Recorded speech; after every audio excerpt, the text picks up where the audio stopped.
Assalamualaikum warahmatullahi wabarakatuh. Perkenalkan, nama saya Tifah Fitri Fauzia dengan nomor induk mahasiswa K102402336.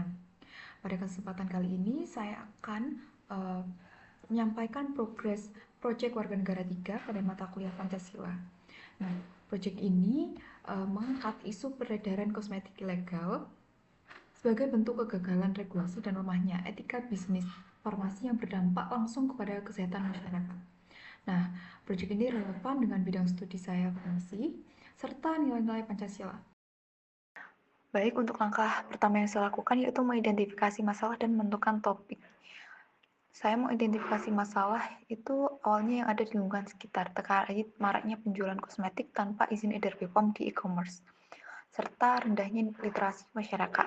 Lalu menentukan topik utama. Dan topik yang saya ambil yaitu peredaran kosmetik ilegal sebagai dampak kegagalan regulasi dan lemahnya etika bisnis farmasi, yang bertujuan untuk mengedukasi masyarakat agar lebih sadar bahaya kosmetik ilegal dan pentingnya izin edar BPOM. Dan topik ini juga relevan di bidang studi farmasi dan mata kuliah Pancasila. Lalu untuk langkah yang kedua yaitu mencari dan mengumpulkan data referensi. Nah, untuk data referensi yang saya gunakan itu terdapat dari beberapa sumber seperti buku. Nah, di sini aku menggunakan buku Teknologi Kosmetik dari Fatmayuni dan kawan-kawan, juga buku Ethical Practice Informasi dari Berko dan Fotero tahun 1997. Lalu referensi jurnal seperti Edukasi Kosmetik Aman dan Risiko Merkuri. Lalu untuk peraturan yang saya gunakan itu peraturan dari BPOM Republik Indonesia nomor 12 tahun 2023.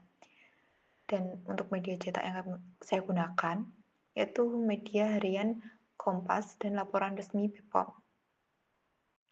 Lalu langkah yang ketiga yaitu menyusun konsep dan isi poster. Untuk rangka isinya itu ada pengertian kosmetik ilegal, lalu dampak bagi kesehatan, disertai contoh penyakit yang ditimbulkan, lalu relevansi dengan nilai-nilai Pancasila, dan bagaimana cara mengatasi isu tersebut agar menjadi konsumen yang cerdas dalam memilih kosmetik yang aman. Selanjutnya, langkah yang keempat yaitu merancang desain visual poster.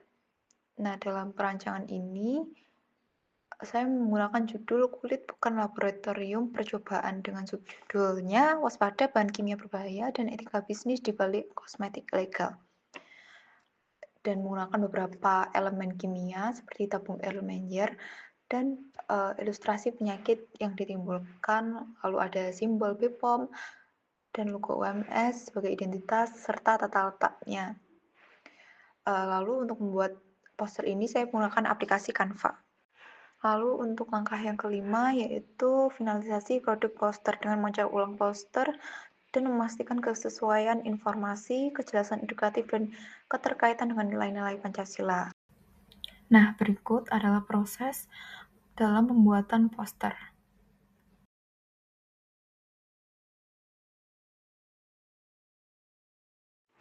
Berikut adalah produk poster yang saya buat dengan judul Kulit Bukan Laboratorium Percobaan dan subjudul Waspada Bahan Kimia Berbahaya dan Etika Bisnis di Balik Kosmetik Ilegal. Lalu terdapat pengertian kosmetik ilegal, dampaknya bagi kesehatan, dan contoh penyakit yang ditimbulkannya dengan elemen sebagai gambarannya. Lalu terdapat relevansi dengan nilai-nilai Pancasila, yaitu pada sila ke-1, sila ke-2, sila ke-4, dan sila ke-5. Lalu bagaimana cara mengatasinya? Di sini saya menggunakan metode klik, yaitu ada cek kemasan, label, izin edar, dan kadaluarsa. Lalu terdapat barcode di kanan bawah sebagai panduan cara melakukan cek klik yang dibuat dari BPOM. Lalu muatan nilai-nilai Pancasila pada produk. Nah, terdapat pada sila pertama yaitu menjunjung tinggi nilai kejujuran dan integritas profesi kefarmasian sebagai bentuk tanggung jawab moral kepada Tuhan. Lalu sila yang kedua yaitu melindungi hak hidup dan kesehatan masyarakat dari ancaman penyakit akibat penggunaan kosmetik berbahaya. Lalu sila keempat, yaitu mendorong peran pemerintah dan partisipasi aktif masyarakat dalam mengawasi peredaran kosmetik melalui pelaporan di aplikasi BPOM Mobile. Lalu sila yang kelima, yaitu mewujudkan keadilan sosial melalui kepastian hukum dan jaminan keamanan produk farmasi agar seluruh masyarakat memperoleh perlindungan kesehatan yang setara. Baik, terima kasih atas perhatiannya. Untuk kurang lebihnya mohon maaf. Wassalamualaikum warahmatullahi wabarakatuh.